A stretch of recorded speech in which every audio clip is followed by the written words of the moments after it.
আপনি দেখেছেন যে গায়ের লাল রং লাগিয়ে পড়ে আছে, যখন পুলিশ যে ডাক দিচ্ছে উঠে দৌড় মারছে।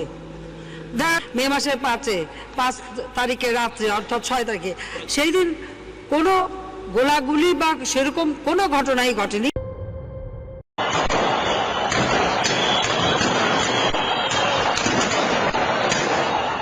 শেখ হাসিনা সংসদে দাঁড়িয়ে সেদিন স্পষ্ট করে বলেছিল, শাপলা চত্বরে পুলিশ র্যাব কোনো গুলি করেনি। হেফাজতের কর্মীরা সেখানে রং মেখে শুয়েছিল এবং পুলিশ তাদেরকে ধরে ধরে তাড়িয়ে দিয়েছিল। 5ই মে 2013 সালে শাপলা চত্বরে কি হয়েছিল তা নিয়ে রয়েছে ধোঁয়াশা। অরাজনৈতিক সংগঠন হেফাজত ইসলাম নবী সম্পর্কে অপ্রীতিকর মন্তব্য করার প্রতিবাদে ও 13 দফা দাবি নিয়ে শাপলা চত্বরে বিক্ষোভ আন্দোলনে নামে। বিকালে তারা বায়তুল মোকাররমে নামাজ আদায়ের উদ্দেশ্যে যাত্রা করে।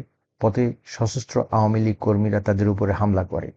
বিক্ষোভকারীরা ইট পাটকেল দিয়ে প্রতিহত করার চেষ্টা করে। বিক্ষোভ দমনে পুলিশ, র্যাব, বিজিবি শাপলা চত্বরে রাত 2টার দিকে এ এলাকায় বিদ্যুৎ বন্ধ করে অভিযান চালায়। রাষ্ট্রীয় বাহিনী প্রাণঘাতী অস্ত্র ব্যবহার করে, ফলে অনেক হতাহত হয়। অভিযোগ আছে নিহতদের লাশ ময়লা ফেলার ট্রাকে করে শহরের বাইরে ফেলে দিয়ে আসা হয়। হতাহত খবর প্রচার করার জন্য দিগন্ত টিভি ও ইসলামী টিভি বন্ধ করে দেয় হাসিনার সরকার। এটা ছিল আওয়ামী লীগের দ্বিতীয় গণহত্যা। প্রথম গণহত্যা ছিল পিলখানা হত্যাযজ্ঞ। 5ই আগস্ট 2024 গণ আন্দোলনের মুখে শেখ হাসিনা ইন্ডিয়া পালন করে। এরপরে একে একে বের হতে থাকে সেই রাতের ভয়াবহতা।